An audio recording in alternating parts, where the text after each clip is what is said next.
चाय पर चर्चा में आज हम सबसे पहले बात करेंगे काशी की।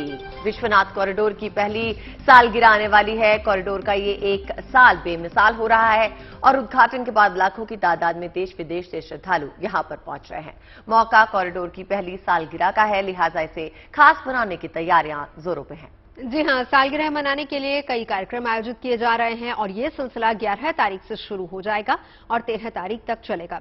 यहां आपको हम ये भी बता दें कि पिछले साल 13 दिसंबर को प्रधानमंत्री नरेंद्र मोदी ने काशी विश्वनाथ कॉरिडोर का उद्घाटन किया था।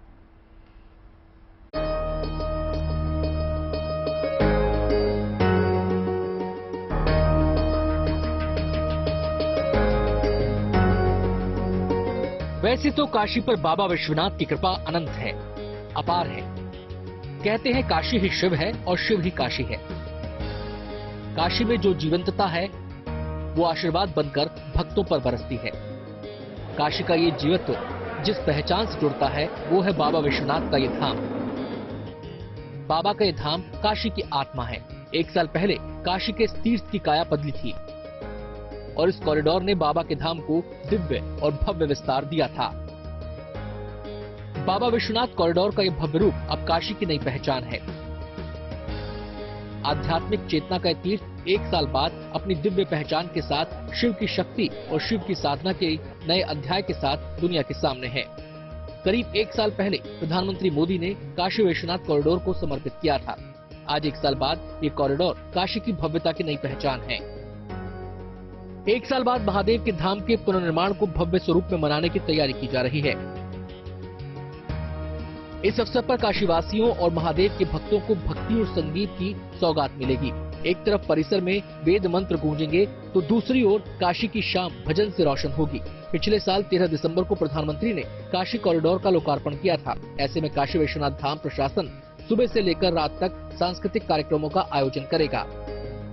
इस वार्षिक समारोह बाबा विश्वनाथ धाम कॉरिडोर को मनाने के लिए पूरी काशी तहे दिल से स्वागत के लिए खड़ी है।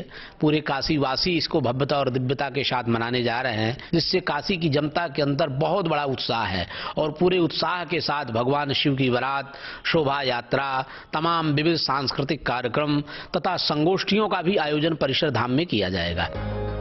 इस कॉरिडोर के बन जाने से न केवल बाबा के तीर्थ को नई पहचान मिली है, बल्कि यहाँ दर्शन का आनंद भी कई गुना बढ़ गया है। पहले भक्तों को तंग गलियों से होकर बाबा के धाम तक पहुंचना होता था, लेकिन कॉरिडोर बन जाने के बाद बाबा के धाम का रास्ता भव्य और दिव्य नजर आने लगा है। काशी में श्रद्धालु और पर्यटकों की संख्या बढ़ने में भी इस कॉरिडोर ने अपनी बड़ी भूमिका निभाई है। ऐसे में कॉरिडोर के एक साल की यात्रा पूरे होने का उत्सव भव्य होने वाला है। शिल्पी सिंह के साथ Roshan Jaiswal, good news today, Varanasi.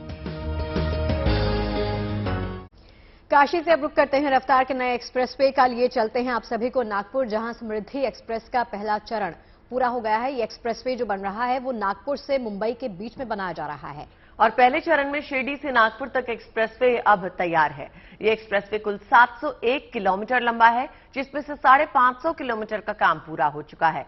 11 तारीख को प्रधानमंत्री मोदी इस एक्सप्रेसवे को राष्ट्र को समर्पित करेंगे।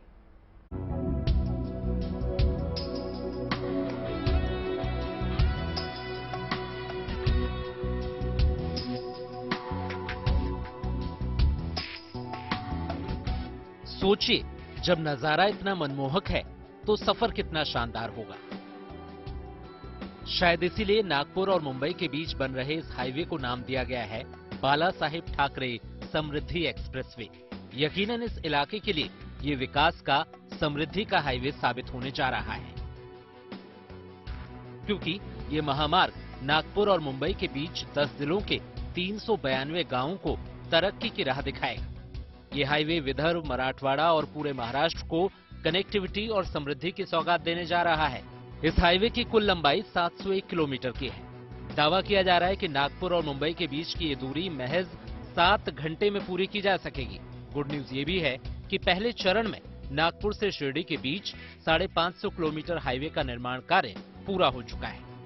मैं यही मानता हूँ कि this is the asset of my country. अगर थोड़ी भी गड़बड़ हुई, मैं अभी जब हाईवे बनाता हूँ, एक्सप्रेस हाईवे, तो मैंने अभी मुंबई पुणे बनाया था, तो मेरे साथ 2 बड़े कॉन्ट्रैक्टर बैठे थे। 120 किलोमीटर पर मर्सिडीज चली, मैंने बोला मैं कप में चाय डालूंगा थर्मस में, बूंद भी गिर गया तो याद रखो तुमको छोड़ूंगा नहीं। और मैंने ये ट्रायल अभी परसों 180 किलोमीटर पे की, दिल्ली मुंबई में। आपको मैं बताता हूं कि ये these are the asset of our country, ये इस जनता के मालिक है, ये मालिक है, मैं ट्रस्टी हूं। ये अच्छे बनने चाहिए, देश के लिए काम करना चाहिए। जैसा कि तस्वीरों से जाहिर होता है, ये हाईवे नायाब इंजीनियरिंग की बेहतरीन मिसाल है। ये तस्वीरें पुणे के एक इंजीनियर विक्रम पोद्दार ने अपने कैमरे में कैद की हैं। कुछ साल पहले मैंने जब मुंबई पुणे एक्सप्रेसवे का ड्रोन से शूटिंग किया था, तब समृद्धि एक्सप्रेसवे बन रहा था, तो मैंने ये तब सोचा था कि समृद्धि एक्सप्रेसवे जब तैयार होगा तो मैं इसका ड्रोन से फोटोग्राफी करूंगा।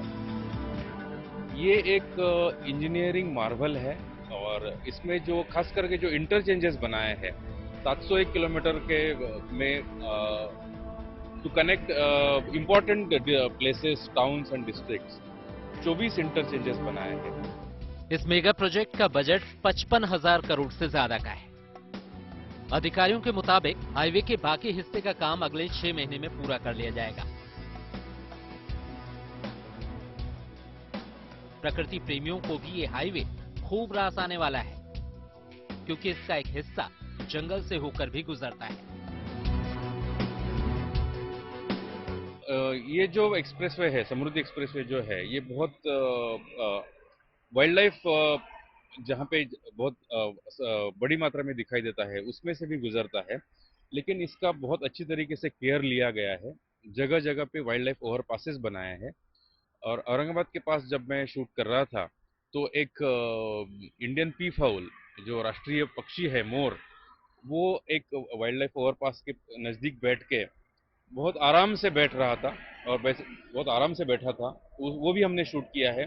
इससे ये जाहिर होता है कि ये वाइल्ड लाइफ ओवरपासेस बहुत सही जगह पे बनाए हैं। इस एक्सप्रेसवे रूट पर एक नया आर्थिक गलियारा भी बनाया जा रहा है।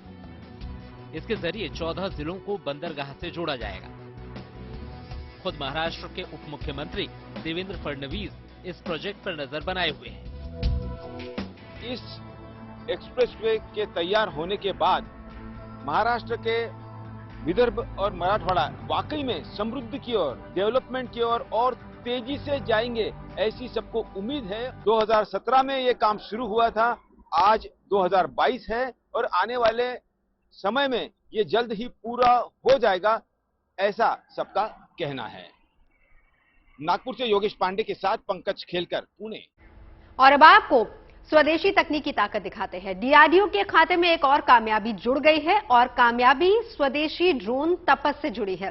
दरअसल तपस ने 18 घंटे का फ्लाइट टेस्ट पास कर लिया है। मतलब ये कि बिना रुके तपस ने 18 घंटे की उड़ान भरी है। जी हां, बिना रुके बिना थमे किसी भी ड्रोन को सेना का सिपह सालार बनने के लिए ये टेस्ट पास करना लाजमी होता है। यानी तपस अब सेना में शामिल होने के लिए बिल्कुल तैयार है। बहुत जल्द तीनों सेनाएं इस स्वदेशी ड्रोन से लैस हो सकती हैं। ये ड्रोन निगरानी और अटैक दोनों ही काम करने में बेहद सक्षम है।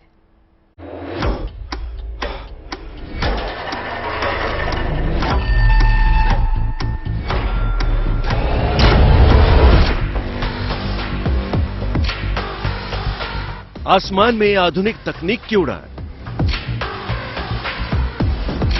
हिंदुस्तान के स्वदेशी ड्रोन ने बनाया कीर्तिमान।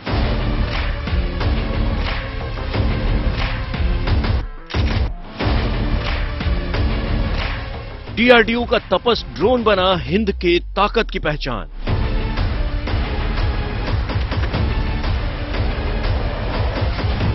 बिना रुके बिना थके 18 घंटे की निरंतर उड़ान।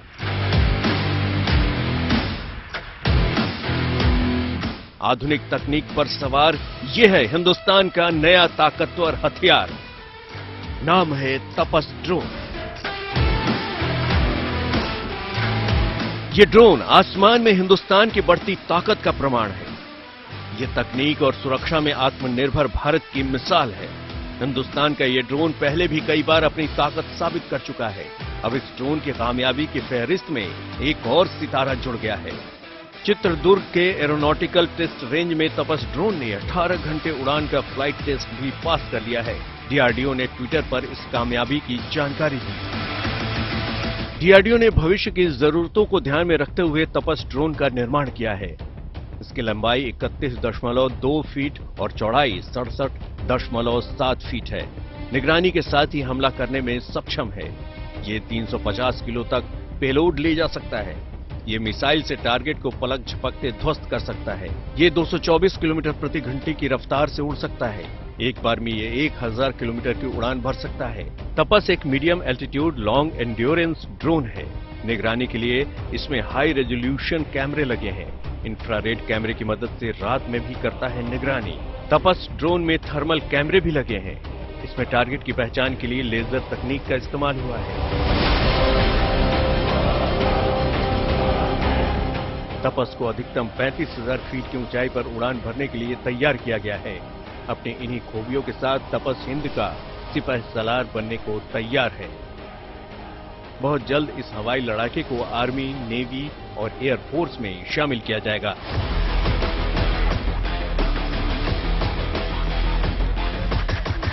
तीनों सेनाओं ने फिलहाल 76 ड्रोन्स की मांग की है।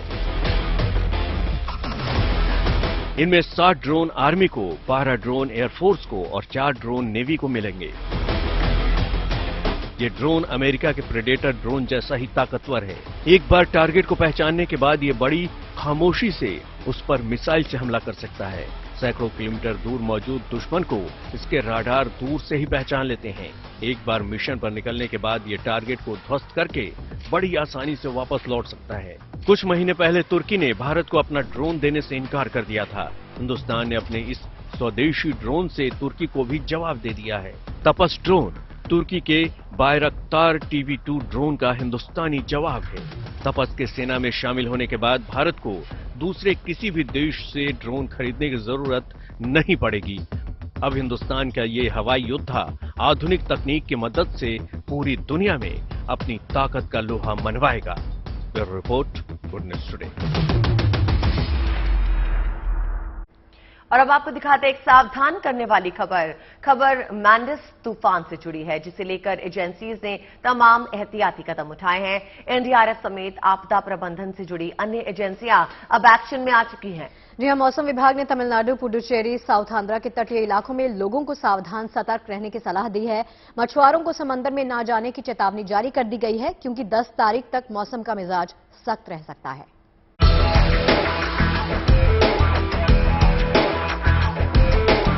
समंदर की लहरों में हलचल तेज। वजह है दक्षिण पूर्व बंगाल की खाड़ी से उठा चक्रवात मेंटस। इसके कारण मौसम विभाग ने तमिलनाडु, पुडुचेरी और कराईकल में भी तेज बारिश की आशंका जताई है। इन इलाकों में 10 तारीख तक मौसम का मिजाज सख्त बना रहेगा, लिहाजा सावधानी जरूरी है। It will continue up to tomorrow evening. So due to this, the sea condition will be rough to very rough. Hence, fishermen are advised not to venture into the sea from 8th to 10th of December. And due to this weather, to all ports in coastal Andhra Pradesh, we issued DW2, distant warning signal number 2. तूफान मेंडिस को लेकर प्रशासन alert है। जगह जगह बचाव दल और NDRF की टीमें तैनात की गई हैं। साथ ही मछुआरों को विशेष एहतियात बरतने की सलाह भी दी गई है। उन्हें समुद्र से दूर रहने को कहा गया है। अच्छी बात यह है कि ये बस 1-2 दिन का एहतियात है। उसके बाद जिंदगी फिर पहले की तरह पटरी पर लौट आएगी। Bureau report, good news today. आपको दिखाते हैं एक बेटी की कामयाबी की कहानी और आपको लिए चलते हैं प्रयागराज। ये कहानी है फलकनाज की। क्रिकेट खेलती हैं, तेज गेंदबाज हैं और बल्लेबाजी भी अच्छी कर लेती हैं। फलक का सिलेक्शन अंडर 19 महिला टीम इंडिया के लिए हो गया है। फलक एक साधारण परिवार से ताल्लुक रखती है। पिता प्राइवेट स्कूल में कर्मचारी हैं, लेकिन फलक ने हालात को कभी आड़े नहीं आने दिया और परिवार वालों ने भी इस सफर में बेटी का पूरा साथ दिया। आज फलक उनके परिवार की खुशी का ठिकाना नहीं है।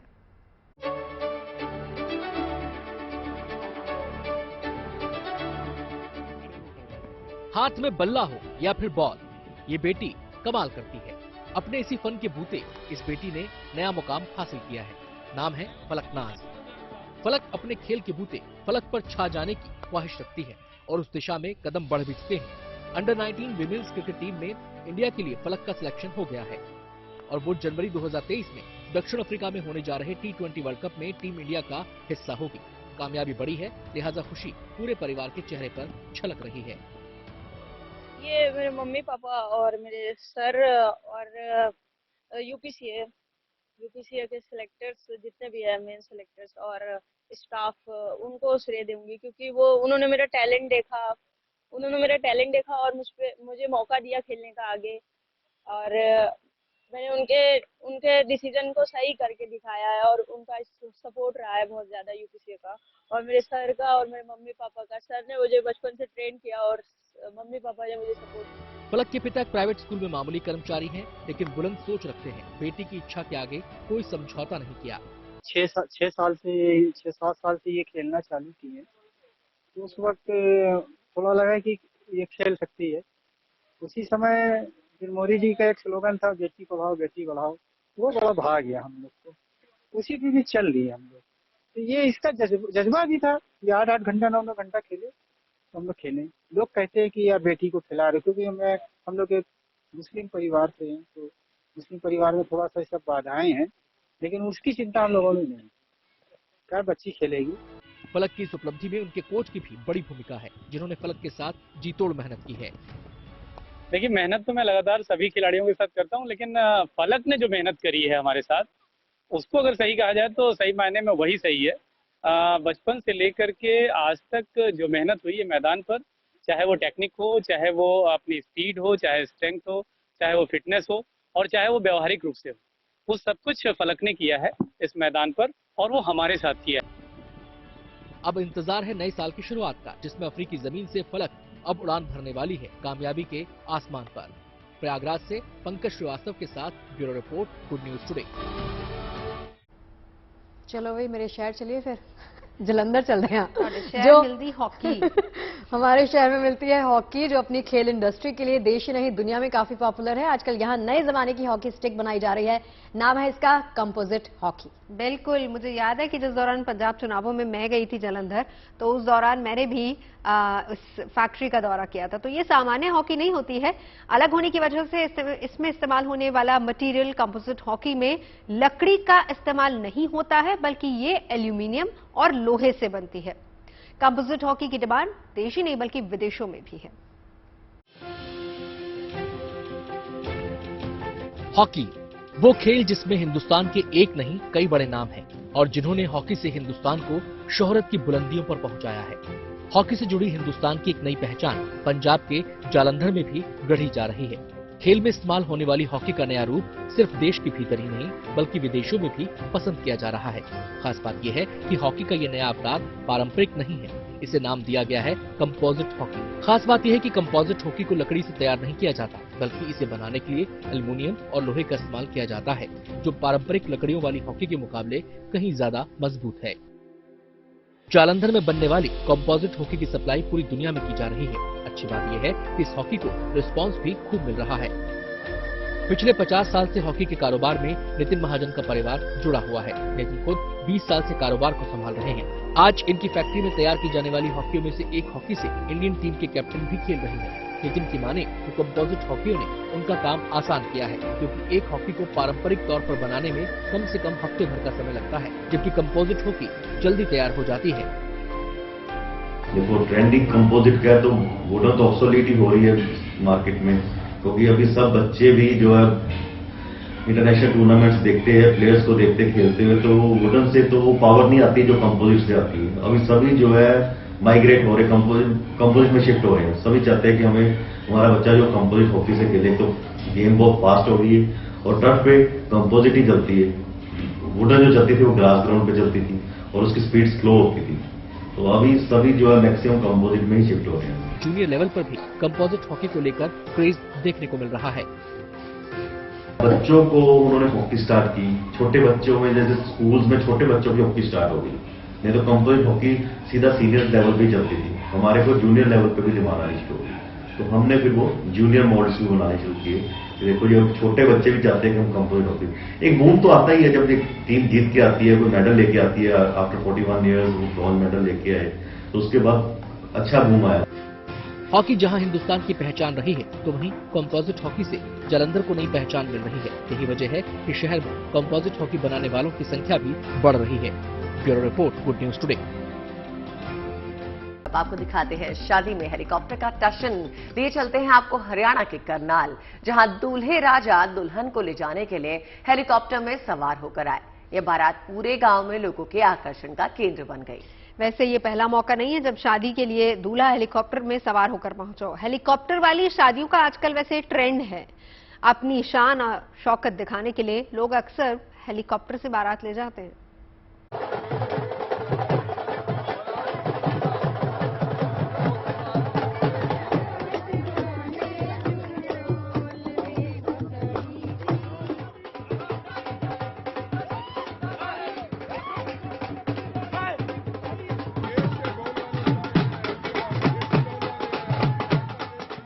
ये खुशी, ये गाना बजाना सब अपने परिवार के लड़के की शादी के लिए है। इस शादी में आजकल एक नया मेहमान खुशियों को दोगुनी कर रहा है, वो है हेलीकॉप्टर।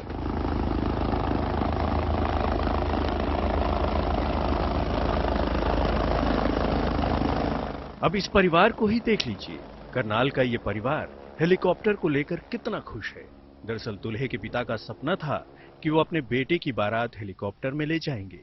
मेरे फादर एक्चुअली इनका ना बहुत पहले से सपना था, जब हम छोटे थे ना, कि भाई मुझे इस तरीके से शादी करनी है, तो फाइनली आज पूरा हो गया। गांव में आज भी लोग अपनी शान के लिए कई तरह के आयोजन करते हैं, कुछ नया करने की सोचते हैं। कुछ ऐसा ही हेलीकॉप्टर आने से करनाल के मक्को माजरा गांव में भी हुआ।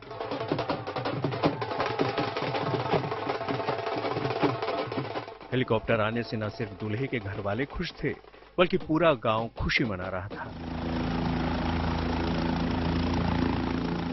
और मुझे बहुत ज्यादा खुशी हो रही है, मैं एक्सप्लेन नहीं कर सकती, इतनी खुशी हो रखी है।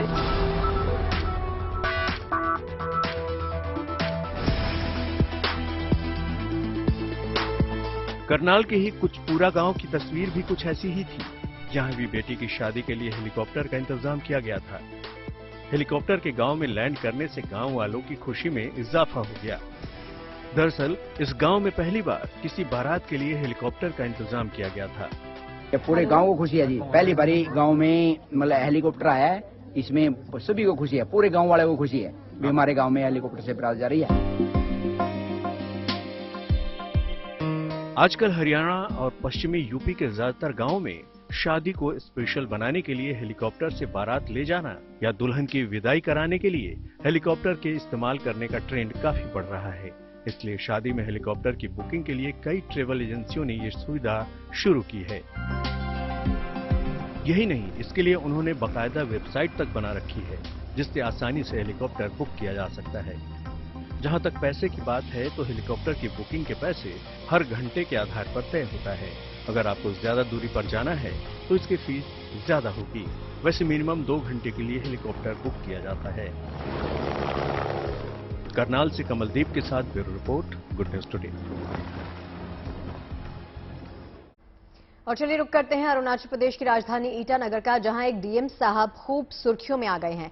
जिले को संभालने के अलावा वो एक टीचर की भूमिका भी बाकायदा निभा रहे हैं। डीएम साहब को जब मौका मिलता है तो वो बच्चों की क्लास लेने के लिए पहुंच जाते हैं। इसके अलावा स्कूलों के रखरखाव और रेनोवेशन पे भी उनकी नजर रहती है। वो रात को भी स्कूलों का निरीक्षण करने पहुंचते हैं।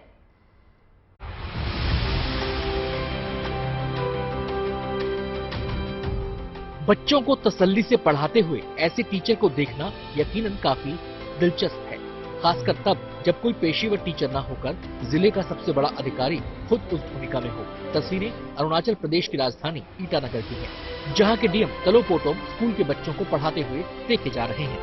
बच्चों को पढ़ाने का अंदाज भी डीएम साहब का बिल्कुल फ्रेंडली है। यहाँ किताबों के बजाय जज्बातों को खोला जाता है ताकि समझना और अपने भीतर ज्ञान को उतारना आसान हो सके। हालांकि इतनी सी जरूरत के लिए भी सर की छत कम से कम अच्छी होनी चाहिए, उससे कोई खतरा नहीं हो, तो डीएम साहब इसके लिए भी जरूरी इंतजाम कराते हैं। यानी सिर्फ पढ़ाने का शौक नहीं बल्कि स्कूल के रेनोवेशन का जिम्मा भी उठाते हैं। सबसे बड़ी बात, हर काम पर खुद पैनी नजर रखते हैं। स्कूल ही सबसे इम्पोर्टेंट है, उसका नेक्स्ट में हेल्थ है। तो हमने बात किया है इटापोर्ट जो पीएचई है उसको लेके हमने बात किया है सरकार से। सरकार एग्री है, उसको भी ना बहुत सुंदर से थोड़ा बना के वहाँ में भी हमारा जो हेल्थ सेक्टर में जो पेशेंट्स लोग है, गरीब आदमी लोग है, और प्री मेडिसिन और टीचर, वहाँ में डॉक्टर और नर्सेस का कमी नहीं है। थोड़ा से वो बैठने का जगह, वहाँ में भी बारिश गिरता है, थोड़ा उसको भी रिनोवेट कर देने से वहाँ भी बहुत सर्विस मिलेगा। अपनी इसी सोच के चलते इन्होंने 3 स्कूल में रिनोवेशन का काम पूरा कराया है। डीएम साहब का मानना है, अगर आपके पास सोच है तो फिर सरकार का साथ मिलेगा। मेरा हिसाब से आज तक हम as a chief state officer भी काम करके देखा है, अभी डीसी होके हम आया है। सरकार का पास अच्छा काम के लिए, सही काम के लिए पान का कमी नहीं है। यहाँ आज भी हमारा डीडीएससी और जो भी गवर्नमेंट हायर सेकेंडरी लोग का जो प्रिंसिपल हेडमास्टर को हम यहाँ आज मीटिंग लेने का कारण ये था कि जो पान आ रहा है वो पान आपका ही अपना पॉकेट का पैसा सोचो, उस सोच के आप अचीवमेंट दिखा दो ना। आने वाली पीढ़ी के लिए किसी अधिकारी की गंभीर फिक्र यकीनन नया सबक देने वाली है और ये उम्मीद जगाने वाली है कि शिक्षा के लिए ऐसा कोई संकल्प किसी जिले का नहीं बल्कि भारत का नक्शा बदलने की कुव्वत रखता है। ईटानगर से युवराज मेहता के साथ bureau report, good news today. और अब बात बॉलीवुड के ही मैन धर्मेंद्र की। फिल्म अभिनेता धर्मेंद्र 87 साल के हो गए हैं। उन्होंने अपने फैंस और परिवार के साथ केक काटकर अपना जन्मदिन मनाया। काफी पहले से ही उनके फैंस उनके घर के बाहर इकट्ठा हो गए थे। धर्मेंद्र ने किसी को भी निराश नहीं किया और सबसे मिले फैंस भी धर्मेंद्र को अपने बीच पाकर काफी खुश हुए। उन्होंने उनके साथ सेल्फी ली और धर्मेंद्र की लंबी उम्र के लिए सबने दुआ मांगी। कल बॉलीवुड के ही मैन कहे जाने वाले धर्मेंद्र ने धूमधाम से अपना जन्मदिन मनाया। तो आपको मिलवाते हैं उनके उस फैन से जिसने अपने घर को उनकी यादों से सजा रखा है। इन जनाब ने अपने नाम तक को बदलकर अपने पसंदीदा अभिनेता के नाम पर रख लिया। आलम यह हो गया है कि अपने सुपरस्टार का हर अंदाज वो कॉपी करते हैं। इनके घर का कोना कोना धर्मेंद्र की याद दिलाता है।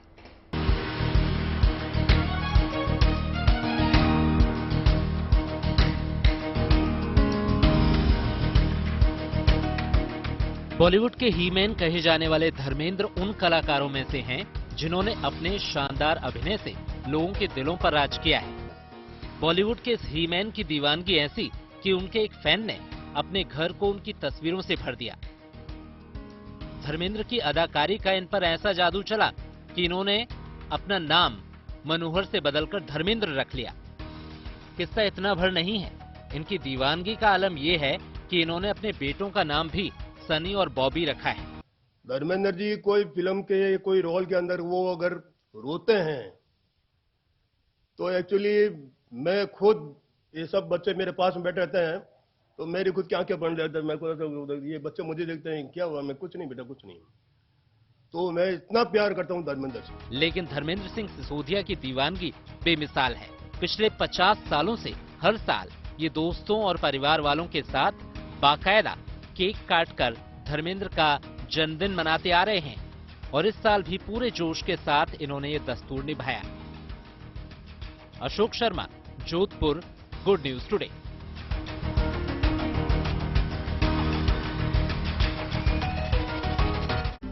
हर सफर की एक मंजिल होती है, कुछ पड़ाव होते हैं। तो चाय पर चर्चा का आज का सफर अपनी मंजिल तक पहुंच गया है। समझ में आ गया ना गुप्ता की बात का मतलब तो आप समझ ही गए होंगे। हमारे शो की मंजिल मतलब शाम के 5 बजने वाले हैं। वक्त हो गया है आपसे विदा लेने का।